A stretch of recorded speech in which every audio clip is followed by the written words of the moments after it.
యాకోబు దేవుని నామమును ముద్రించునుగాక. పరిశుద్ధ స్థలంలో నుండి ఆయన నీకు సహాయం చేయునుగాక. సియోనులో నుండి నిన్ను ఆదుకునుగాక. పరిశుద్ధ స్థలం అంటే మనం ఎక్కడ ఆస్వాదించబడినామో అది పరిశుద్ధ స్థలం. ఒక మొక్క ఎక్కడ ఎదుగుతుంటే అక్కడనే పెట్టాం, దాన్ని తీసి వేరే చోట పెట్టినామనుకో రాదు. యాపిల్ మొక్క అక్కడనే వచ్చేది, అక్కడ నుంచి ఇది తెచ్చినామనుకో వస్తుందా రాదా. మన బ్లెస్సింగ్స్ ఎక్కడ వచ్చినాయి అనేది చూసుకొని అక్కడ ఉండాలి. ఇంకొక ఉదాహరణ నేను ఎందుకు కనుక్కోకుండా ఉదాహరణ మీరు ఉండాల్సిన అవసరం లేదు. నాకు దేవుడు ఇక్కడికి పిలిచినాడు, ఇక్కడ బ్లెస్సింగ్ అయింది ఇక్కడనే. అది ఒక్కటి గుర్తుపెట్టుకోండి. ప్రేమ గల ప్రభా మీకు వందనాలు స్తోత్రం చెల్లించుకోవాల్సిన అక్కకు మించిన విశ్వాసం నమ్మకత్వాన్ని ముఖ్యంగా ఎంత పరిచయం విక్టరీ చేస్తుంది. కానీ మొదటి యొక్క ఆధ్యాత్మిక విలువలు స్వతంత్రించుకొని ఆమె ఎంతగా కరుణాపీఠంలో ప్రేమించిందో మీకు తెలుసు. దేవా నా ప్రభా మీకే స్తోత్రం, మీకే స్తోత్రం, మీకే స్తోత్రం, మీకే స్తోత్రం. దేవా కొడుకుల గురించి కాక నీ పైన నీ మాటకు లోబడి నీ దగ్గరికి రావడానికి మీకు ఒక దయచేయండి. విధానాల పక్షంగా వ్యాజ్యమాడే దేవుడు ప్రభా దాని నా ప్రభా విక్టోరియన్ ప్రత్యేకంగా మీరు ఆశ్రయించి దర్శించండి. ఇంత పరిచయం చేస్తున్నా ఆ బిడ్డకు మీరు ఎంత గొప్ప కృప దయచేసినారు, అందుకు ఎంత సృష్టించడం కూడా తక్కువ. అక్కడ ఆశ్రయించి ఈరోజు మందిరానికి పంపించి అనేకులకు బ్లెస్సెడ్గా మీరు వాడుకోమని, నేను వెలుచుండగా మీ సన్నిధి కాంతి మాతో కూడా నుంచి తెన్నికల్లో మహిమకరంగా వాడుకోమని యేసు నామమున ప్రార్థిస్తున్నాం తండ్రి. ఆమేన్ ఆమేన్. ఇంకా ప్రేమిస్తున్నటువంటి మా ప్రియ పరలోక తండ్రి, నీ ఘనమైన శ్రేష్టమైన అప్రూపమైన పాదములకు స్తుతులు స్తోత్రములు చెల్లించుకుంటున్నాను ప్రభా. ఉదయకాలం మొదలుకొని ఇప్పటి వరకు కాపాడారు, అందుని బట్టి మీకు స్తుతులు స్తోత్రములు ప్రభా. ఎవరైతే నా ప్రభా ఇక్కడికి రాలేక వెనుకబడి ఉన్నారో వారిని త్వరగా రప్పించమని ప్రార్థిస్తున్నాం తండ్రి. నీకే స్తోత్రం, నీకే స్తోత్రం, నీకే స్తోత్రం, నీకే స్తోత్రం, నీకే స్తోత్రం ఇస్తే ఎంతమంది అయితే నా ప్రభా ఈ సమయాన్ని చూడలేక మట్టికి మట్టి అయిపోతున్నారు నా ప్రభా, మీరైతే మమ్మల్ని సజీవ లెక్కలో ఉంచి నా ప్రభా సజీవంగా ఇక్కడ ఉంచి ఈ సమయం ముందు నా ప్రభా నీ మాటలు వినడానికి సహాయం దయచేసినారు. అందుని బట్టి నీకే స్తోత్రం, నీకే స్తోత్రం, నీకే స్తోత్రం, నీకే స్తోత్రం వేసా. ఈ రోజు నందు నా ప్రభ ఎంతమంది అయితే నా ప్రభ ఉపవాసం ఉంటున్నారు నా ప్రభ, వారందరినీ జ్ఞాపకం చేసుకుంటున్న నా ప్రభ నీకే స్తోత్రం, నీకే స్తోత్రం. వారందరి నిమిత్తం అయితే ఉన్నారు నా ప్రభ, వారి జ్ఞాపకం చేసుకొని వారి కోరికలని తీర్చమని ప్రార్థిస్తున్నాం తండ్రి. నీకే స్తోత్రం, నీకే స్తోత్రం, నీకే స్తోత్రం వేసా. అవునేసా, మీరు నా ప్రభా నిన్న చెప్పినారు కదా నా ప్రభా నీకే స్తోత్రం, నీకే స్తోత్రం వేసా. మీరు ఉపవాసం ఉండి మీ పనులన్నీ చేయటం కాదు నా ప్రభా. అవునేసాను నా ప్రభా, దుర్మార్గుల కట్టిన కర్రలను విప్పాలి అని చెప్పినారు నా ప్రభా. నీకే స్తోత్రం వేసా. అవునేసా, మా ఆహారం నా ప్రభా ఆకలి ఉన్న వారికి ఇవ్వాలి నా ప్రభా. నీకే స్తోత్రం, నీకే స్తోత్రం, నీకే స్తోత్రం, నీకే స్తోత్రం వేసా. మీరు రక్త సంబంధికి నా ప్రభా ముఖము నా ప్రభా తిప్పకూడటకు సహాయం దయచేయమని ప్రార్థిస్తున్నాం తండ్రి. అవునేసా, ఇదే నా ప్రభా మీకు ఇష్టమైన ఉపవాసం నా ప్రభా. అవునేసా, మేము ఇటువంటి ఉపవాసం చేస్తే నా ప్రభా నీకు స్తోత్రం వేసే. మా వెలుగు నా ప్రభా వేగ చుక్కలా ఉంటుంది నా ప్రభా. అవునేస్తే మాకు వెంటనే స్వస్థత కలుగుతుంది నా ప్రభా. నీకే స్తోత్రం, నీకే స్తోత్రం, నీకే స్తోత్రం వేసే. అప్పుడు నా ప్రభా మీ మహిమ నా ప్రభా మా వెనుక ఉంటుంది నా ప్రభా. నీకే స్తోత్రం, నీకే స్తోత్రం, నీకే స్తోత్రం, నీకే స్తోత్రం వేసా. ఇప్పుడు వాక్యం చెప్పబోయేటువంటి నా ప్రభా జ్యోతిని కూడా మీరే జ్ఞాపకం ఉంచుకున్న ప్రభా, తన నోటికి నా ప్రభా మీరే దూరంగా ఉండి నా ప్రభా మీరే మాట్లాడించమని ప్రార్థిస్తున్నాం తండ్రి. నీకే స్తోత్రం, నీకే స్తోత్రం, నీకే స్తోత్రం, నీకే స్తోత్రం, నీకే స్తోత్రం వేసా. ఎక్కడైతే నా ప్రభా ఇద్దరు ముగ్గురు కూడి నా నామంలో ప్రార్థన చేస్తారో అక్కడ నేను ఉంటానని మీరు నా ప్రభా చెప్పినారు నా ప్రభా. ఇక్కడ మీరు ఉన్నారు, మీరు వింటున్నారని మేము నమ్ముతున్నాను నా ప్రభా. నీకే స్తోత్రం, నీకే స్తోత్రం, నీకే స్తోత్రం, నీకే స్తోత్రం వేసా. అవునేసి అపోస్తుల కార్యంలో చెప్పినటువంటి నా ప్రభా మేము బోధి గంతముల వరకు నా ప్రభా మీ సువార్తను ప్రకటించే వారిగా కాకుండా నా ప్రభా కనీసం నా ప్రభా నా ప్రభా వాతావరణంలో నా ప్రభా వచ్చేపటకు సహాయం దయచేయండి నా ప్రభా. మా దేశంలో నా ప్రభా, మా రాష్ట్రంలో నా ప్రభా, కనీసం నా ప్రభా మా ఊరిలో నా ప్రభా, మా కుటుంబంలో చెప్పటకు సహాయం దయచేయమని ప్రార్థిస్తున్నాం తండ్రి. నీకే స్తోత్రం, నీకే స్తోత్రం, నీకే స్తోత్రం, నీకే స్తోత్రం, నీకే స్తోత్రం వేసా. అవునేసా, మీరు ఉపవాసం ఉన్నప్పుడు నా ప్రభా సాతాను నా ప్రభా మిమ్మల్ని శోధించింది నా ప్రభా. నీకే స్తోత్రం వేసా. మీరు దాన్ని నా ప్రభా తన నా ప్రభ త్రొక్కి నా ప్రభ మీరు జయించి నా ప్రభ మళ్ళీ తిరిగి లేచినారు. అందుని బట్టి నీకే స్తుతులు, నీకే స్తుతులు, నీకే స్తుతులు, నీకే స్తుతులు, నీకే స్తుతులు స్తోత్రంలో నా ప్రభ.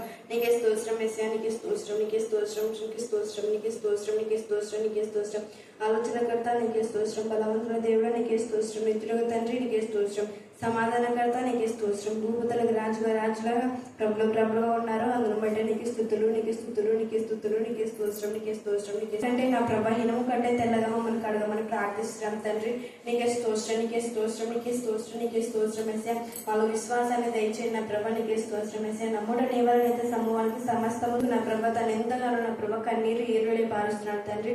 నీకే స్తోత్రం వేసా. అలాగే నా ప్రభా మేము నా ప్రభా వాక్యం చెప్పడానికి సహాయం దయచేయండి నా ప్రభా. వాక్యం కొరడుకు ఏడవడానికి సహాయం దయచేయమని ప్రార్థిస్తున్నాం తండ్రి. నీకే స్తోత్రం, నీకే స్తోత్రం, నీకే స్తోత్రం, నీకే స్తోత్రం వేసా. అవునేసా, మిమ్మల్ని ప్రకటించే స్థితిలో నా ప్రభా గొప్ప సైన్యంగా ఉన్నారు నా ప్రభా. నీకే స్తోత్రం వేసా. ఆ సైన్యంలో మిమ్మల్ని సహాయం దయచేయమని ప్రార్థిస్తున్నాం తండ్రి. నీకే స్తోత్రం, నీకే స్తోత్రం, నీకే స్తోత్రం, నీకే స్తోత్రం, నీకే స్తోత్రం వేసా. ఎంతమంది అయితే నా ప్రభా హాస్పిటల్స్లో ఉన్నారు నా ప్రభా, రోడ్డు ప్రయాణాలు చేస్తున్నారు నా ప్రభా, తన అడుగుపెట్టే ప్రదేశం అంతా తనకిస్తారన్నారు నా ప్రభా. ఇచ్చినారు. అందుని బట్టి నీకే స్తుతులు స్తోత్రం, నీకే స్తోత్రం, నీకే స్తోత్రం వేసా. మాకు ఇచ్చినటువంటి వాగ్దానాలు నా ప్రభా మీ స్వస్థత తెచ్చుకోవడం సహాయం దయచేయమని ప్రార్థిస్తున్నాం తండ్రి. నీకే స్తోత్రం, నీకే స్తోత్రం. మీకు వచ్చిన ప్రతి ఒక్క బిడ్డను తీర్చండి నా ప్రభా. వారికి ఎటువంటి నా ప్రభా అవసరతలు ఉన్నాయో వాటిని అందరినీ నా ప్రభా తీర్చండి నా ప్రభా. నా ప్రభా నన్ను క్షమిస్తారని నమ్ముచు నజరుడైన యేసుక్రీస్తు నామములో అడిగి వేడుకొని పొంది ఉన్నాం మా తండ్రి. ఆమేన్, ఆమేన్.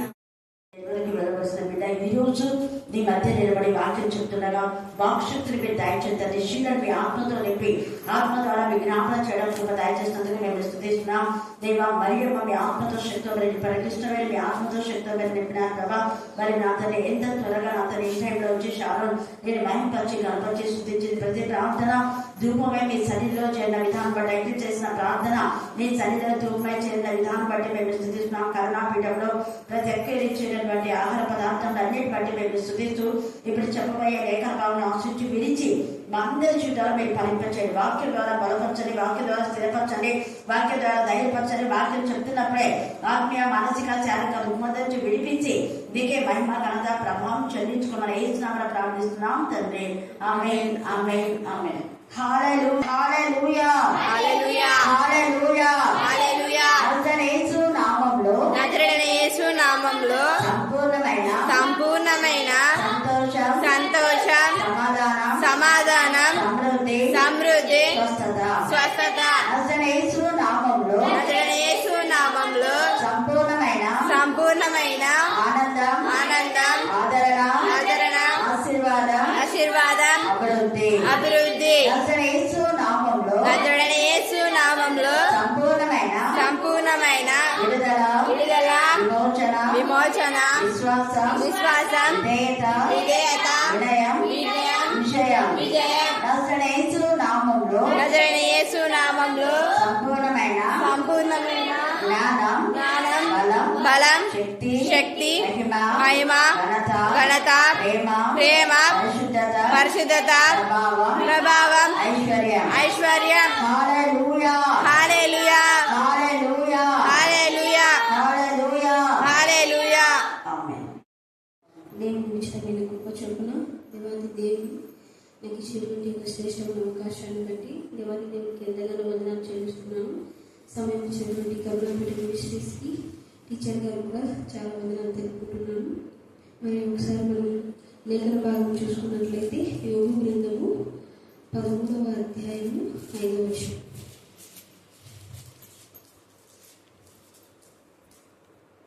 మీరు కేవలం మౌనంగా ఉండటం మేలు, అది మీకు జ్ఞానమని ఎంచబడింది.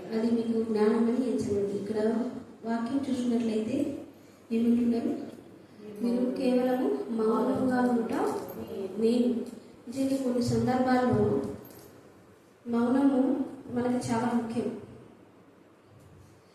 ఈ అంత్యకాలంలో సాతాను ఏం చేస్తున్నాడంటే విశ్వాసులని రెచ్చగొడుతున్నాడు.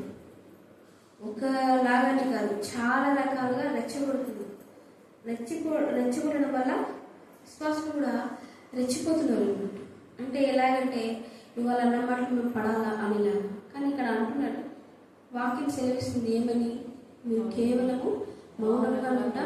మీరు మౌనంగా ఉండాలా? కొన్ని సందర్భాల్లో నిజంగా మౌనంగా ఉండాలా.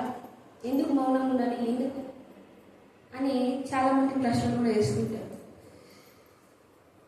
ముసలి బలము నీళ్ళలో తెలుస్తుంది అవునా? అది ఎంత బలమైనది.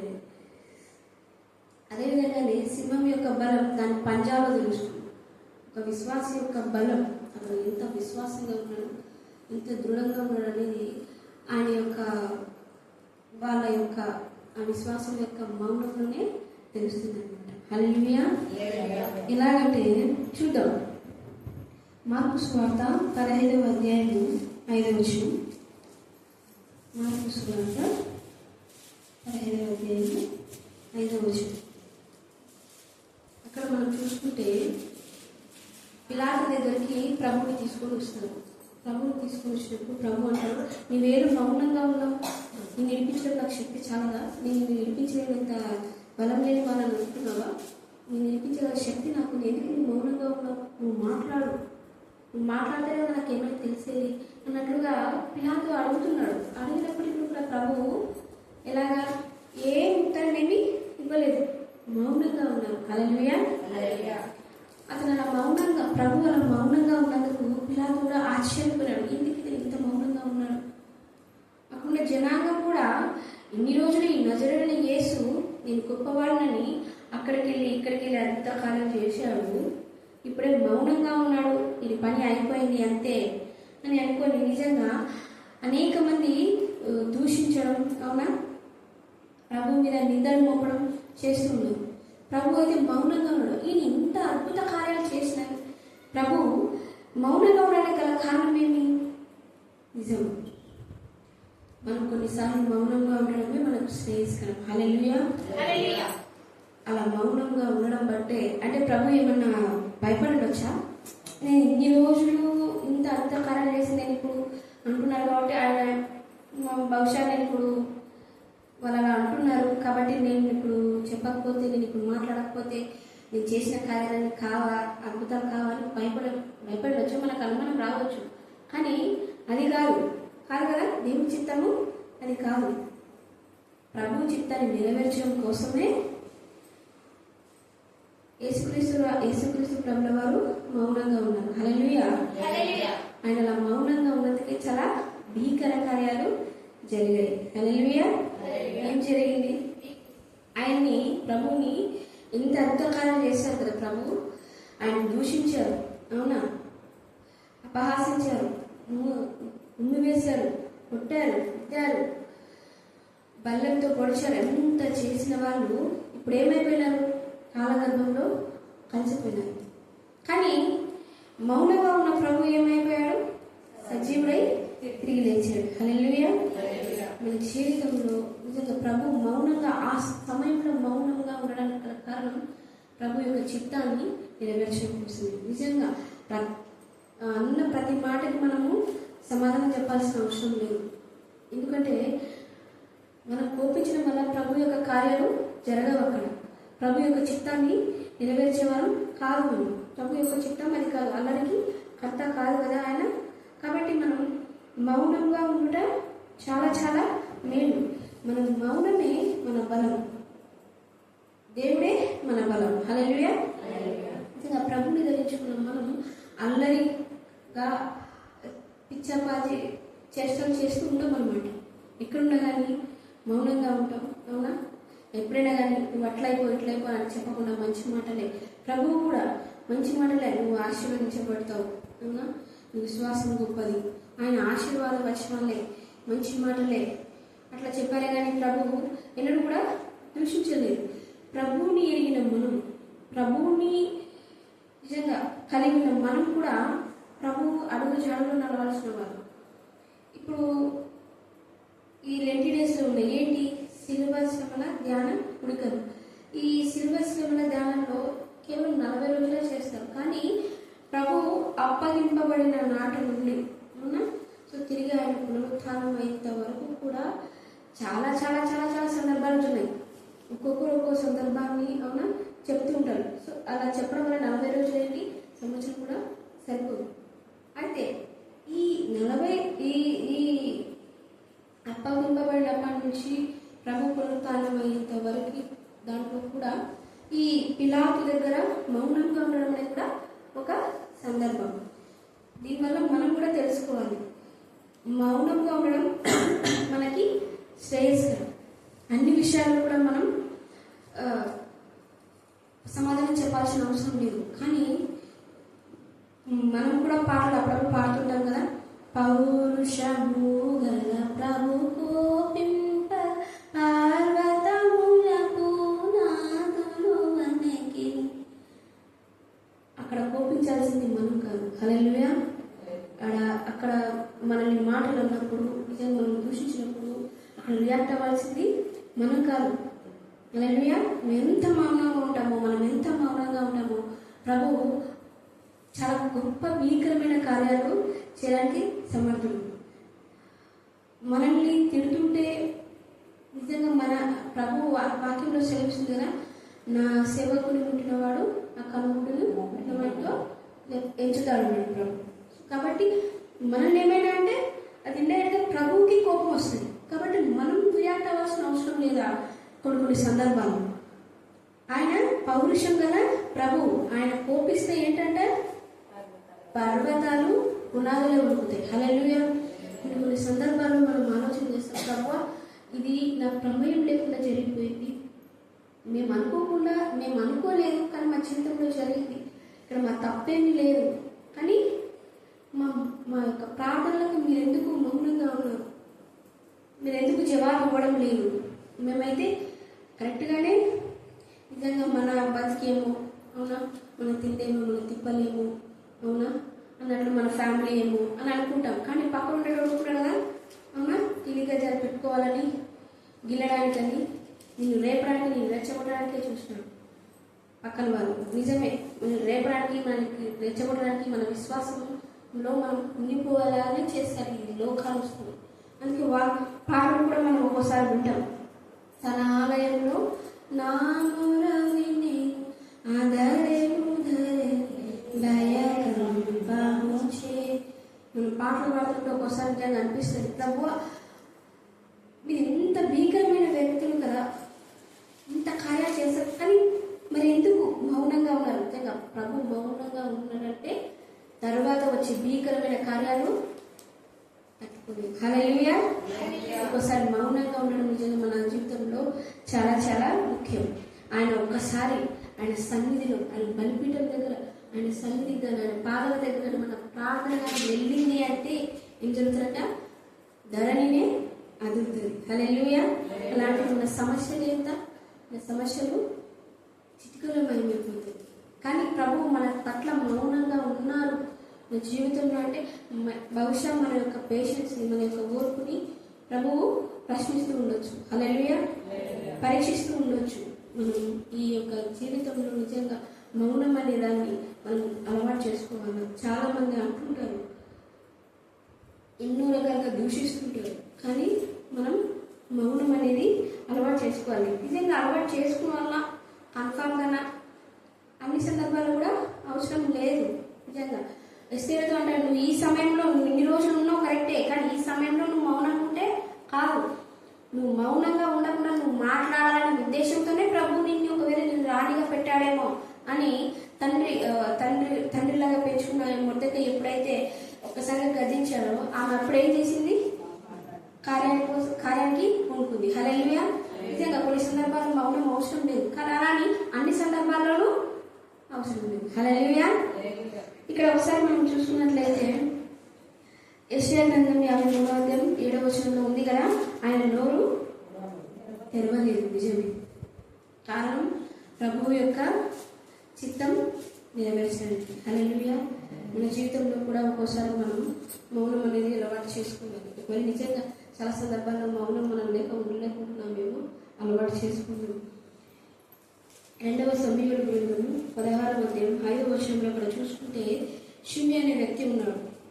ఈ షిమి అనే వ్యక్తి దావీదుకి పరిచయస్తుడే. అయితే ఈ దావీదుని ఏమంటున్నాడంటే, నీ యజమానుని హింసించిన నీ యజమానుని అక్కడ అంటాడు క్లియర్గా, నీ యజమాని మోసపుచ్చిన నీవు రాజుగా అన్నట్లుగా మాట్లాడుతూ, నీ కొడుకుతోనే నీకు వైరం వచ్చింది, నీ కొడుకే నిన్ను చంపేస్తాడు అన్నట్లుగా. అంటే షిమి ఫిక్స్ అయిపోయినాడు, ఇతనికి రాజు కాడు, ఈ దావీదు రాజు కాదు, అతని యొక్క కుమారుడు అబ్షాలోమే రాజు అయిపోతాడు అన్నట్లుగా ఈ షిమి ఫిక్స్ అయిపోయి దావీదును ఒకటే తిడుతున్నాడు. కానీ జరిగింది విషయం అది కాదు కదా, నిజం అది కాదు కదా. దావీదు సౌలుని మోసం చేయలేదు కదా, ఇలాంటి కానీ నిజంగా ఇలాగ మన జీవితంలో కూడా ఇలాగే ఉంటుంది. మనం దూషించలేదు, మనం మోసం చేయలేదు, మనం ఎలాంటి తప్పిదములు చేయలేదు, కానీ మంది ఈ జనం ఏం చేస్తున్నారంటే మన వీరికి దుమ్మెత్తిపోస్తుంటారు, మాటలు అంటుంటారు. కానీ దావీదు అక్కడ నేను అలా చేయలేదు, నీకు తెలిసిన అని కూర్చోబెట్టి చర్చ ఏం చేయలేదు. అవునా, పక్కనున్న వ్యక్తికి కోపం వచ్చి, రాజు మీరు ఒక్కసారి నాకు అవకాశం ఏంటి, అతను చంపి పడేస్తామన్నట్టుగా మాట్లాడితే దేవుడే అవకాశం ఇచ్చాను నన్ను తిట్టాలని. కాబట్టి మనం మౌనంగా ఉండడమే మేలు అని చెప్పారు. హల్లెలూయా. నిజంగా షిమి అనుకున్నాడు దావీదు రాజు కాడు అని. అయ్యా మరి కాలేదే, దావీదు రాజు కాకుండా అయిపోలేదా? రాజు అయిపోయాడు. అబ్షాలోము రాజు అయితే అనుకున్నాడు. అయ్యాడా? అబ్షాలోము చెట్టుకు వేలాడబడి, అవునా, వృత్తి అయిపోయాడు, చనిపోయాడు అబ్షాలోము. కొన్ని సందర్భాల్లో నిజంగా మనం కూడా చాలా చాలా ఈ దావీదులా మనం కూడా నేర్చుకోవాలి మౌనంగా ఉండడం అన్నమాట. ఇంకొకటి మనం చూసుకున్నట్లయితే ఆదికాండము 11వ అధ్యాయంలో చూసుకుంటే యాకోబును లాబాను తరుముతున్నాడు. ఎందుకంటే అది యాకోబు పారిపోతున్నాడు అనుకొని ఆయన అనుకొని తన బంధువులందరినీ కూడా ఎండబెట్టుకున్నాడు. తన జనాంగం ఎవరైతే ఉన్నారో, ఆహా ఈ రోజు నాతో పాటు ఉన్న వ్యక్తి ఇప్పుడు వెళ్ళిపోతున్నాడు, నేను మోసం చేయడానికే కదా అంటే వెళ్ళిపోతుంటే దేవుడు స్వప్నంలో అంటే దేవుడు నిద్రలో అంటున్నాడు, దేవుడు కలలో అన్నాడు, జాగ్రత్త యోబు నా మనిషి, నువ్వు మంచి కానీ చెడు కానీ మాట్లాడద్దు, వాడికి ఎవరు లేడులే, వాడు ఒంటరి వాడులే, వానికి వెనక ముందు ఎవరు లేరులే, వాడిని కొట్టినా తిట్టినా అవునా, వాడిని ఏమైనా చేసినా వెనక ముందు వచ్చి ఎదురు తిరిగే వాళ్ళు లేరులే, వానికి అండగా ఎవరు లేరులే అని ఈ లాభాలు ఎలాగైతే అనుకున్నారో మన విషయంలో కూడా చాలా మంది అనుకుని ఉండవచ్చు అవునా. కానీ ప్రభు అన్నాడు జాగ్రత్త. నిజం, ఒకసారి మనం కూడా అనుకుంటూ మనల్ని కూడా అంటూ ఉంటారు, కానీ వాళ్ళకి అది తెలియదు మన వెనక ఎవరున్నారు. యాకోబు వెనక ఎవరున్నారు? దేవుడు. యాకోబు పక్షాన దేవుడు ఉన్నాడు, మన పక్షాన కూడా ప్రభువు ఉన్నాడు. హల్లెలూయా, హల్లెలూయా. 2వ దినవృత్తాంతంలో కూడా 20వ అధ్యాయము 12వ వచనంలో, దేవా మాకేమి చేయడానికి మాకు శక్తి చాలడం లేదు, మేము కేవలం నిస్సహాయం, నీవే మాకు దిక్కు ప్రభు అని యెహోషాపాతు రాజు మొరపెట్టుకుంటాడు. అక్కడ 3 దేశాల రాజులు వచ్చి అతనితో యుద్ధానికి కలపడతాడు. కలపడినప్పుడు నిజంగా ఈ యెహోషాపాతు ఏం చేయాలో తెలియక దేవుని సన్నిధిలో అసలు అతను రాజ్యంలో ఉన్న ప్రతి ఒక్కరు కూడా ఉపవాస దినం అక్కడ ప్రతిష్ఠించినట్టు ఉపవాస దినం కూడా ప్రకటించినట్లుగా మనం చూస్తాం. నిజంగా ఈ యెహోషాపాతు అన్నప్పుడు ప్రభు అంటాడు, అక్కడ ప్రవక్త వచ్చి చెప్తాడు, నువ్వే ఈ యుద్ధము చేసేది మీరు కాదు, ప్రభువే చేస్తాడు. హల్లెలూయా. నిజంగా అక్కడ చూసినప్పుడు కేవలం వాళ్ళు స్తుతిస్తారనమాట, ప్రభు వాళ్ళు ఇంత గొప్ప కార్యం చేస్తున్నావు తండ్రి అని. వాళ్ళ తర్వాత మీరు వచనంలో చూసుకోండి, అక్కడ క్లియర్గా ఉంది, అక్కడ ప్రభువుని స్తుతిస్తారు. నిజంగా దానికి బదులు మనము అక్కడ వచ్చారు కదా నా వైపు యుద్ధానికి వస్తారా, నా తప్పేం లేదు కదా అని యెహోషాపాతు కూడా వెళ్ళలేదు. మొదటగా ప్రభు సన్నిధికి వెళ్ళి ప్రభు యొక్క చిత్తం కోసం ప్రభువుని వేడుకున్నాడు. మనం కూడా అంతే, ఒకవేళ నిందల పాలవుతున్నా అవునా, దూషించబడుతున్నా మనం వెళ్ళాల్సింది ప్రభు సన్నిధికి. యెహోషాపాతు రాజు ఎలాగైతే వెళ్ళాడో మనం కూడా ప్రభు సన్నిధిలో, ప్రభు ఇలాగైతే జరుగుతుంది, నీవే మాకు దిక్కు అని అన్నప్పుడు నిజంగా ఆ యుద్ధము ఆ పోరు అది కూడా మనం చేయాల్సిన అవసరం లేదు, ప్రభువే జరిపిస్తాడు. హల్లెలూయా. మనం ఎంత మౌనంగా ఉంటాం, మన జీవితం కూడా మన జీవితంలో అంత భీకరమైన కార్యాలు చేయడానికి సమర్థుడు. హల్లెలూయా, హల్లెలూయా. కాబట్టి మనం కూడా మరి ఒకసారి వివేకి అయిన వాడు మౌనంగా ఉండాలని వాకి సామెతల గ్రంథం 11వ అధ్యాయం 12వ వచనంలో క్లియర్గా ఉంది. వివేకి అయిన వాడు మౌనంగా ఉంది. కాబట్టి మనం కూడా దేవుని వాక్యం జరిగిన మనము దేవుని చిత్తాన్ని నెరవేర్చడంలో ముందుకు సాగుతూ, ఒకవేళ ఈ జనం ఈ లోకం మనం నిలుస్తున్న ప్రభువులాగా ఈ పిలాతు అనే జనం ఇలా ఎవరైతే మనకు శక్తి చాలనుకుంటున్నారా అని మనల్ని క్వశ్చన్ చేసి మన నుంచి మేము రెచ్చగొట్టాలని మనల్ని రెచ్చగొడుతున్నప్పటికీ కూడా ప్రభు ఏ విధంగా అయితే మౌనంగా ఉన్నాడో మనం కూడా ఆ రీతిగా మౌనంగా ఉంటే దేవుని యొక్క భీకర కార్యాలు జరిగించాలని ఆశిస్తూ ఈ యొక్క చిన్న మాటలను ముగిస్తుంది. దేవుడు ఈ యొక్క చిన్న మాటలను దీవించి ఆశీర్వదించుకున్నాక దేవుడికి విరోధంగా మాట్లాడకూడదు, దేవుడి పిల్లలకు విరోధంగా మాట్లాడకూడదు, వాక్యలకు విరోధంగా మాట్లాడకూడదు. అదే మౌనం అంటే. అంతేగాని మౌనంగా ఉండాలని వాక్యం చెప్పమంటే మౌనంగా ఉండమన్నారు కదా అని చెప్పకుండా, ప్రార్థన చేయమంటే ప్రార్థన చేయకుండా, పాడమంటే పాడకుండా, తప్పు మాట్లాడుతుంటే మౌనంగా ఉండడం కాదు. ఎందుకు అంటే యేసయ్య ఒక్కచోటే మౌనంగా ఉన్నాడు. ఎప్పుడు మౌనంగా ఉన్నాడు అంతే, ఎక్కడ మౌనంగా లేదు.